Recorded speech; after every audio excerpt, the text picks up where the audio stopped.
Πώς την απάντησή σου, τι ήθελα να πω. Δεν ξέρω, ήθελα να δω. Πώς ρωτήσαμε, πες μου, πώς ρωτήσαμε. 100. Πείτε μας, ποια ήταν η αγαπημένη σας κρυψώνα όταν ήσασταν παιδί. Χτύπησε το δαχτυλάκι, το έχω πάθει κι εγώ. Το έχω πάθει.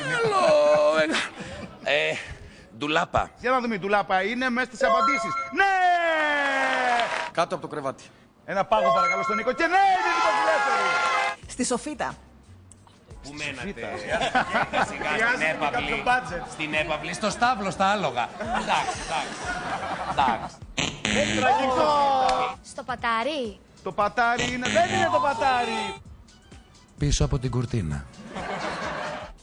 Δεν είναι. Πείτε μας κάτι που οι περισσότεροι άνδρες στα χέρια πίσω. Αφήστε τα που θέλετε. Δεν κάνουν τόσο καλά όσο νομίζουν. Νοικοκυριό. Ναι, είναι η δημοφιλέστερη απάντηση. Σεξ. Ναι. Οδήγηση. Ναι, και η οδήγηση μέσα. Δεν έχετε χρόνο, μπορώ να περιμένω μέρες εδώ έτσι στο κοντινό. Πρώτη λανθασμένη απάντηση, Μαρία. Γιατί δεν έδωσα καμία. Μαρία. Να μιλήσω με το κανάλι. Χειρονακτικές εργασίες. Παύλο. Προτείνω τα ψώνια. Ψώνια. Τίνα. Ψώνια. Ψώνια. Εντάξει, ψώνια. Ψώνια. Ψώνια. Δεν είναι. Πείτε μας μια άσκηση που έχετε να κάνετε χρόνια.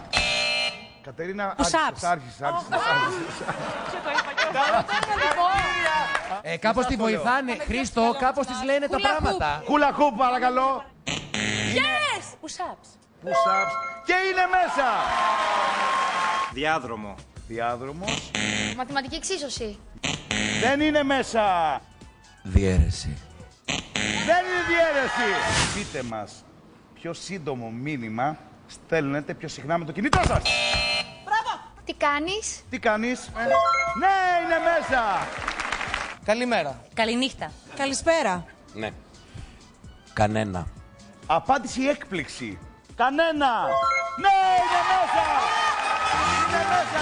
Φοβερή απάντηση. Πείτε μας ένα γυναικείο όνομα που περιέχεται σε ελληνικό τραγούδι.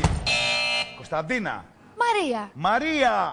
Η δημοφιλέστερη απάντηση. 41 πόντους. Πόπι. Λαθασμένη απάντηση. Ρόξαν.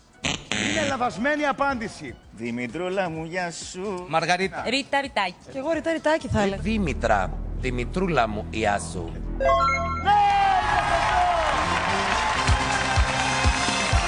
η ομάδα Δέστε τους κερδίζει το παιχνίδι. Πολύ καλά το